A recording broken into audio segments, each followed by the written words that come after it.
Welcome. My name's Evan. I'm a doctor based in Rockhampton in Queensland, Australia.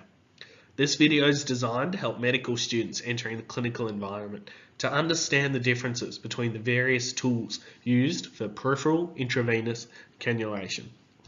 This short talk is part of a series on this essential procedural skill.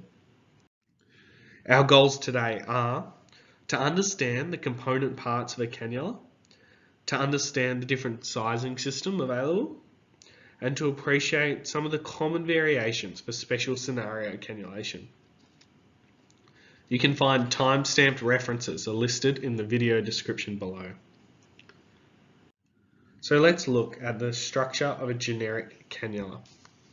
So the term cannula actually refers to the entirety of this device. Let's break down each part. So, the sharp metal component that you see running along here is called the trocar. This sharp metal needle punctures into the body and it allows us to access our intended space, which in our case is the vein. The bevel is this, the angulated cutting edge which penetrates the skin and allows the blood to flow into the flashback chamber. When you cannulate it, make sure that this bevel is always facing upwards. The plastic catheter surrounds the trocar and it's designed to be easily pushed off and into the vein. The presence of a valve can be seen here, where there's slight change in the plastic colour. This component reduces blood spills and increases staff safety. Once the catheter has been inserted into a vein, the trocar and the rest of the cannula is removed. By pressing this white release button here, the trocar is withdrawn up the body of the cannula here into the plastic safety shield component. This reduces needle stick injuries.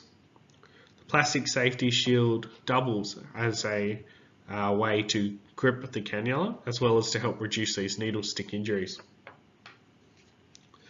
So let's now watch a video. So let's have a look at those components we've just described from a few different angles. Here's our entire cannula. Here you can see the sharp angled bevel just at the tip. See it catching the light there. You can see the plastic catheter easily threads off. And that leaves us with the sharp trocar. Once the sharp needle is exposed, we can just simply press the white button here, and then the sharp trocar has retracted safely into the plastic body, and there's our plastic safety shield.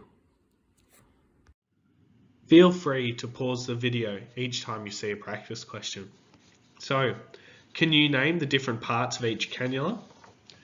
Post below in the comments if you have any questions. Feel free to help each other out.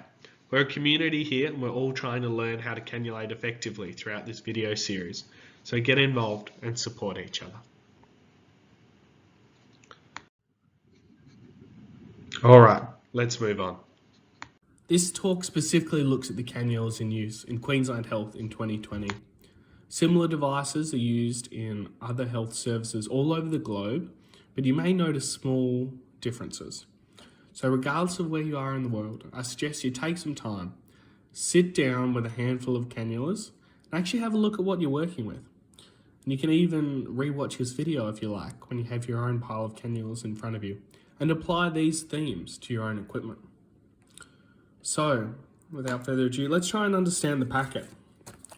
So there's a few interesting words on this packet. Number one, these cannulas are radio-opaque.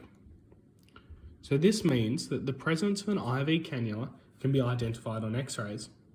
And this is really useful if the cannula becomes damaged and if there are any foreign bodies, then we can identify them using x-ray imaging.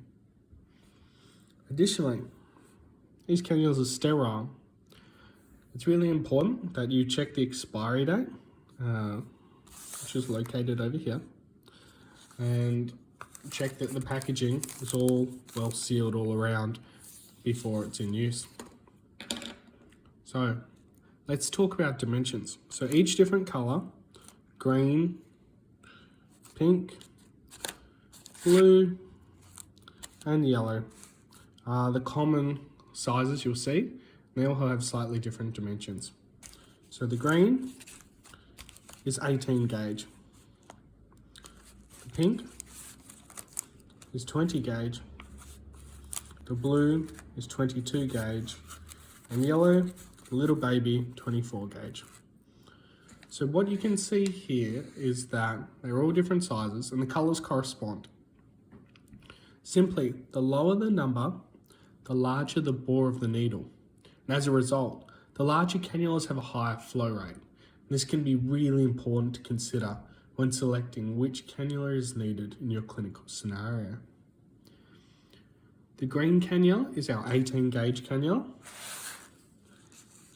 It's quite a large one.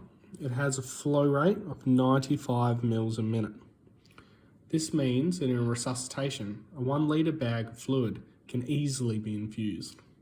The green cannula is the smallest of the resuscitation appropriate peripheral intravenous cannulas. The pink cannula, 20 gauge, has a flow rate of 61 mils. So it's basically 2/3 the size of the green. It's the most commonly used size you'll see on the wards. This is because it can fit in most veins as well as having an efficient flow rate. This size can be used initially in resuscitations whilst a colleague places a larger cannula in the other arm. Our blue cannula is 22 gauge. It has a low flow rate of only 37 mils a minute. It's commonly used in children and elderly patients with small, frail veins, and really it should not ever be used during a resuscitation. A pro of choosing the blue cannula is that owing to its small size, you can insert it into almost any vein.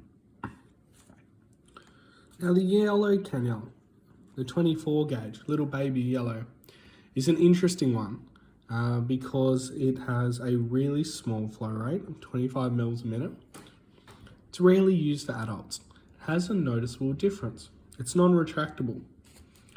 If we look at our pink from our earlier example of retracting, even the packaging is different. There's no retractable button. So this means that the sharp metal trocar will not safely retract into the plastic handle.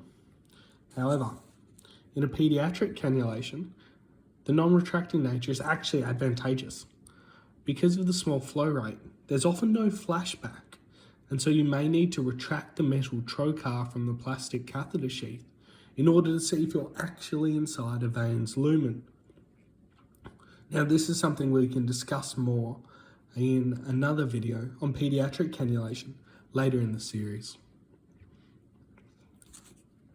Now, some patients, owing to large degrees of adiposity or poor vein options superficially, may require cannulation of their deeper veins.